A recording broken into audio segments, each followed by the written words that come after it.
तत्पूर्वी राजन विचारे यांच्यासोबत आमचे प्रतिनिधी कुणाल भोईटे यांनी संवाद साधला ज्यावेळेला ते प्रवास करत होते। आपण बघूया राजन विचारे या सगळ्या संदर्भात काय म्हणतात। आज मुंबईमध्ये मनसे, शिवसेना, उद्धव बाळासाहेब ठाकरे आणि महाविकास आघाडीच्या वतीने मतदार यादीतील घोळ आणि सरकार विरोधात मोठ्या प्रमाणात मोर्चा निघणार आहे। सर्वच नेते रेल्वेने प्रवास करताना पाहायला मिळतात। राज ठाकरे यांनी देखील सकाळी रेल्वेने प्रवास केलेला आहे। माझ्यासोबत शिवसेना, उद्धव बाळासाहेब ठाकरे पक्षाचे नेते राजनजी विचारे आहेत। सर, मोठ्या प्रमाणात कार्यकर्ते आता मुंबईच्या कडे कूच करत आहेत। पावसाचं सावट आहे, कार्यकर्ते कशा प्रकारे त्या ठिकाणी पोहोचणार आहेत?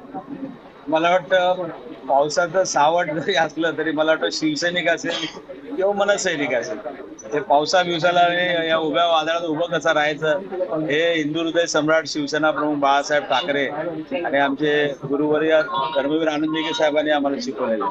तुम्ही बघितलं असेल दसराचा मेळावा झाला, काही लोकांनी एसी याच्यामध्ये घेतला आणि मर्द जे होते, मावळे होते, ते भर त्या ठिकाणी पावसामध्ये त्या ठिकाणी सामील झाले होते। त्यामुळे आज तुम्ही बघितलं असेल निसर्गाला सुद्धा या ठिकाणी ते आवडलेलं नाही। आणि आज तुम्ही बघितलं असेल जसं ज्या पद्धतीने गेल्या 13 वर्षामध्ये हे सरकार काम करते। आज तुम्ही बघितलं असेल छत्रपती शिवाजी महाराज हे हिंदूंचं दैवत आहे, आपलं आराध्य दैवत आहे आणि या छत्रपती शिवाजी महाराजांचं स्मारक अरबी समुद्रामध्ये करण्यासाठी भूमिपूजन त्या ठिकाणी 2018ला केलं।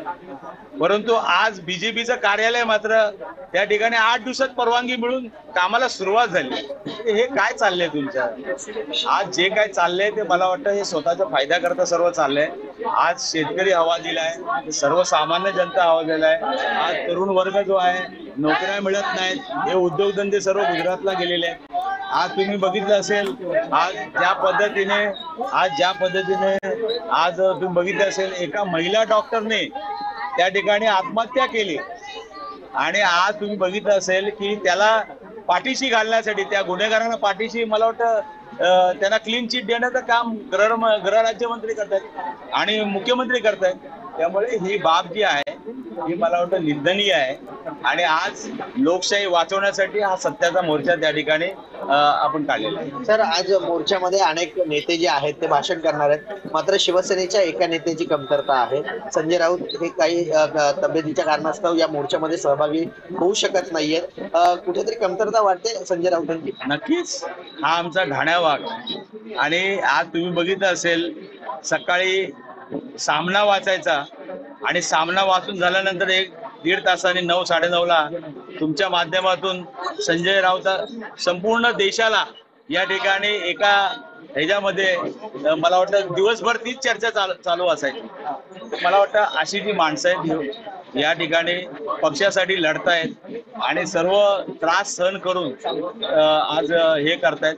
मला वाटतं नक्कीच परमेश्वर त्यांच्या पाठीशी आहे आणि ते लवकर बरे होऊन मला वाटतं आमच्याबरोबर शिवसैनिकांबरोबर काम करायला येतात। सर, शेवटचा प्रश्न आहे, बाबुलनाथ मंदिरच्या इथे भाजपकडून मूकमोर्चा आहे। हसन मुश्रीफ देखील असं म्हणतात राष्ट्रवादीचे की तुम्हाला तेव्हा जागा आली नाही का ज्यावेळेस कच्च्या याद्या तयार होतात, आता कशी काय जागा आली?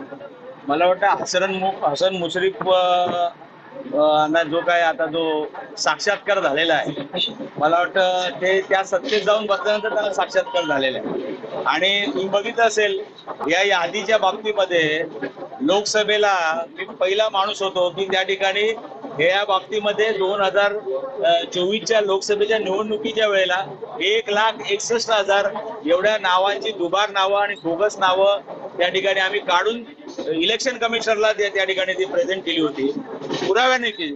परंतु एकही सिंगल नाव कमी नाही झालं। विधानसभेला सुद्धा तेच झालं। आणि जर अशाच पद्धतीने निवडणुका घ्यायच्या तर निवडणुका कशाला घेताय तुम्ही? आणि म्हणून या याद्या त्या ठिकाणी तुम्ही जे काही सुधारित याद्या आहेत या संबंध त्या ठिकाणी पद्धतशीरपणे त्या ठिकाणी घेतले पाहिजे। त्यातली जी काही नावं काढलेली आहेत या लोकांनी जाणून बुजून प्रत्येक यादीमध्ये 200-300 नावं त्या ठिकाणी काढलेली आणि बोगस नावं टाकलेली आहेत। तर अशा पद्धतीने जर करणार असेल तर मला वाटतं इलेक्शन तरी कशाला घेताय? भाजपचा मूकमोर्चा आहे। मला वाटतं भाजपला गेल्या 12 वर्षामध्ये केंद्रामध्ये राज्यामध्ये सत्ता असून सुद्धा जर मूकमोर्चा काढावा लागत असेल तर ती दुर्दैवाची गोष्ट। आता त्यांना लोकांनी त्यांच्या समोर काही ठेवलेलंच नाही, त्यामुळे तोंड गप्प ठेवणं हे त्यांनी त्यांचा शहाणपणा जर असेल. तर शिवसैनिक मोठ्या प्रमाणात आलेले आहेत. शिवसेना उद्धव बाळासाहेब ठाकरे पक्ष असेल, मनसे आणि शिवसेना आज एकत्रित हा मोर्चा काढतात. येणाऱ्या काळामध्ये कशा प्रकारे ही एकी दिसून येईल?